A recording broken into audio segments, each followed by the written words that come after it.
5 seconds. Start. Madam Deputy Chairman, I rise to participate in this discussion, not with a view to ventilate particular grievances or to secure concessions and relief in the taxation measures. I am one of those who believe that there is no justification for additional taxation unless the conditions laid down by the Taxation Inquiry Commission are complied with. It was a commission presided over by no less a person than Dr. John Mathai, one of our illustrious finance ministers, and it laid down that there was no justification for any additional taxation unless we complied with 2 or 3 conditions. One condition was that whatever tax was released was being properly spent, that there was no wastage or superfluous expenditure being incurred.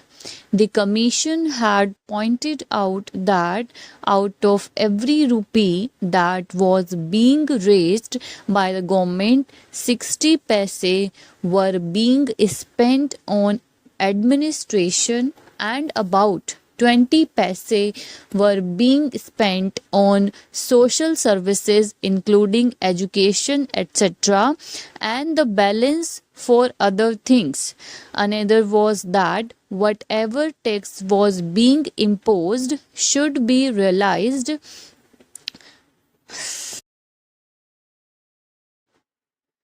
before we brought out measures for fresh taxation. They also had suggested that there was sufficient room for economic in all the ministries and departments, and effective steps should be taken forthwith to enforce the maximum possible economy in government expenditure. Now we have before us the audit report for 2011-12, which was presented to the Lok Sabha on the 6th June and which came to my hands last night, and I have not been able to study it.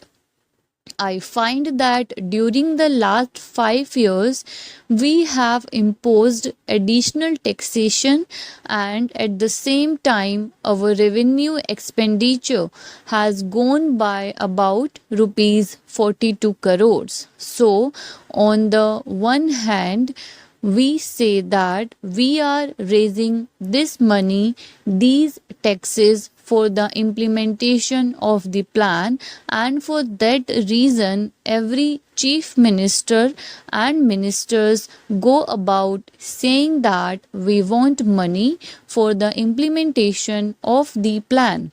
But what are the facts? We find that the money that has been raised is being used for administrative purposes.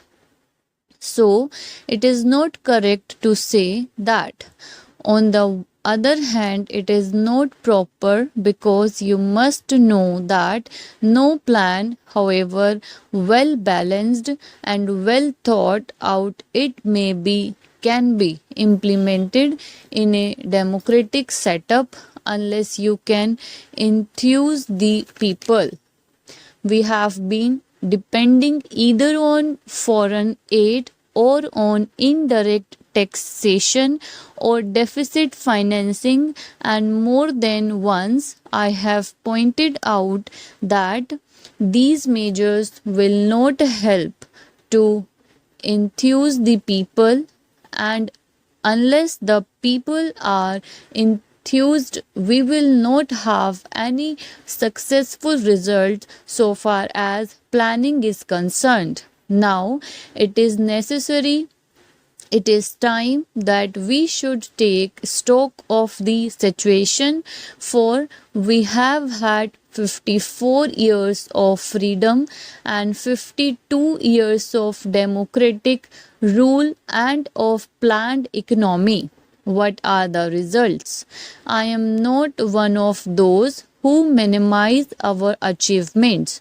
We have had some achievements which are remarkable, of which we can be proud. We have had 3 general elections and we can be proud of all this. But it is equally true that the expectations of the people remain mostly unfulfilled. They remain unrealized. What are the expectations of the people?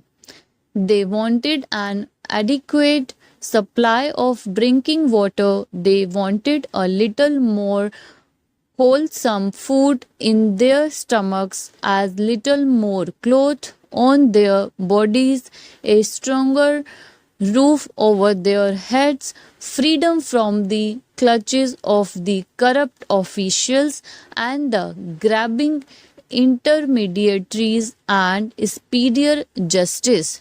But what have we done?